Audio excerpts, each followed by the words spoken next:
Ay, sarap magkape pagkatapos ng health forum. Dok! Kal. Ako, ito na. Surrender na yung mga pasyente natin nakabili ng mga peking mga produkto. Eto na, yung sinasabing mga in-endorse ko. Gigigil ako. Naku! Game. Ito natin. Ano natin? Ako, ano ba ito? Ang pangalan? Bituon Herbal Oil. Ako, nakikita Hindi natin yan. Yan. Ito.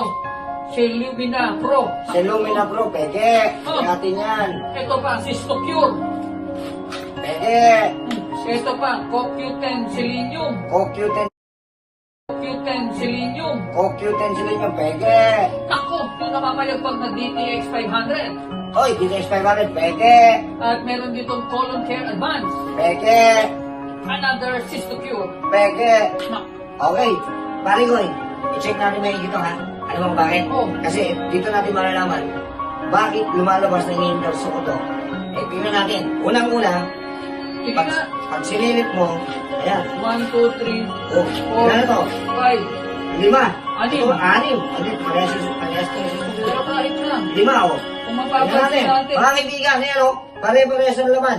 Ang linaw-linaw, pare-parehas ang laman, ha? Nak. Pare-parehas ang bote. Oo. Pero, iba-iba na label.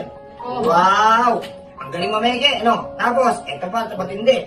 Pag binasa natin maigi, Ano to? walang FDA approval. Oo nga. Walang manufacturing. Tumpak. So, ang problema natin dito, dahil wala